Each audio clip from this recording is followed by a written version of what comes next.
famine. But I want to read you a couple of scriptures. This is a scripture that I read you at the beginning of my message. And Jesus said, you'll hear of wars and rumors of wars. Do not be alarmed. This must take place, but the end is not yet. Nation will rise against nation, kingdom against kingdom. There will be earthquakes in various places, and there will be famines.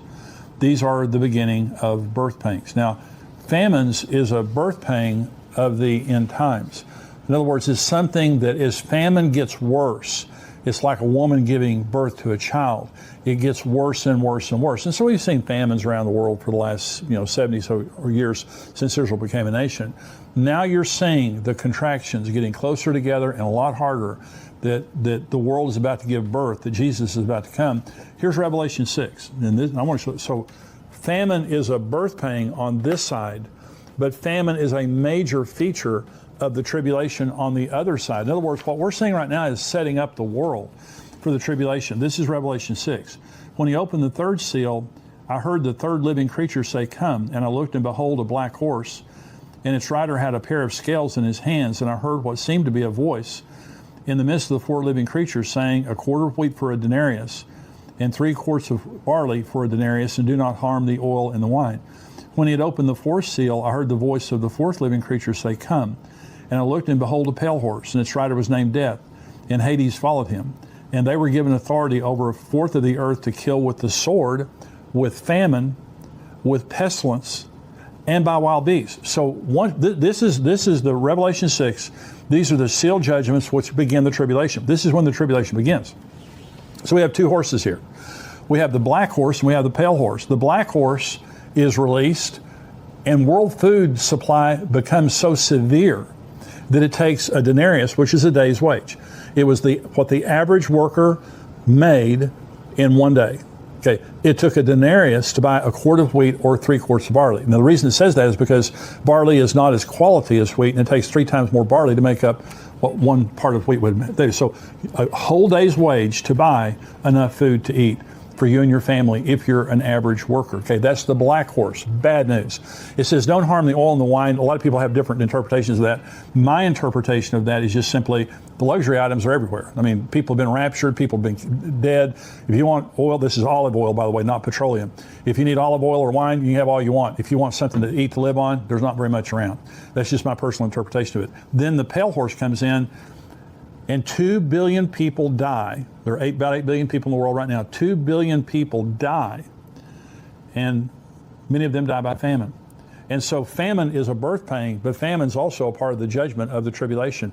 What I believe we're seeing right now is the world situation exactly paralleling what the Scripture said would happen as a birth pang and as a judgment. Imagine when the rapture happens and 1 billion people leave, it even gets worse. Even though there are fewer people to feed, all the judgments begin to happen on the earth. And the food supply, people being killed, war, the rider on the red horse, by the way, peace is taken from the earth. You just think there's wars right now. You wail the tribulation, peace is taken from the earth. So I want to say all of this today to say we're living in very significant times. What does it mean? It means Jesus Christ is coming. Vladimir Putin is not in control. The Iranians are not in control.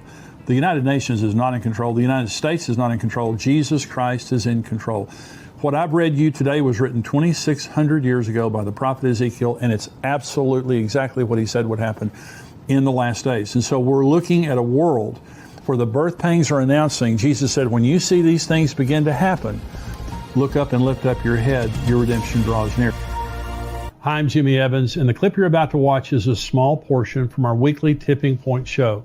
To get the full show and other end times content from great teachers like Greg Laurie, Dr. Mark Hitchcock, and myself, join us as a member on endtimes.com for $7 a month. Become a member at endtimes.com for articles, videos, full episodes, and more. This is Matthew 24. Of that day and hour, no one knows. Jesus is talking about his return. Not even the angels of heaven, but my Father only.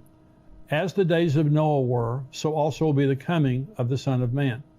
As in the days before the flood, they were eating and drinking, marrying and giving in marriage until the day that Noah entered the ark, and did not know until the flood came and took them all away. So also will be the coming of the Son of Man.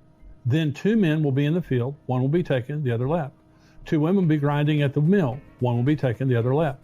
Watch therefore, for you do not know what hour your Lord is coming. But know this, if the master of the house had known what hour the thief would come, he would have watched and not allowed his house to be broken into. Therefore, you also be ready, for the Son of Man is coming in an hour which you do not expect. And so let me tell you what it would be really easy for me to do on this show that I will never do. And that is, I could scare a lot of people to death, and I could sell a lot of food right now, prepackaged food and things like that. And I know of end times teachers that do that, scare people to death, and they offer you all their survival gear. I totally believe what Jesus was saying right there in Matthew 24. He said it will be as in the days of Noah before the flood. We are not going to see the tribulation. As a believer, we need to be comforted. There are birth pains that are happening right now, and those birth pains are going to continue until Jesus comes. And I believe that Jesus is right at the door. I believe he can come in any minute. And so I believe that Jesus is coming. And so I'm saying, don't listen to all the doomsayers. Don't listen to all the people trying to make us believe that we need to be preppers. And by preppers, I mean that we need to buy all this stuff and get all this stuff ready. This is my number 3 point of preparation, and that is be wise and be prepared. Now, this is my personal opinion. I'm just about to give you. Karen and I have 2 to 3 months of food and things on hand. We bought some of this freeze-dried food that comes in the buckets and lasts for 25 years. You can find it on Amazon. You can find it at different places. But we could probably live off of the food that we have for 2 to 3 months, something like that. Other things that we have saved up, and COVID was part of that, was the reason we saved it up. And I'm not saying that because of the tribulation or anything like that. I'm saying it because of natural disasters, power outages. The Russia is threatening,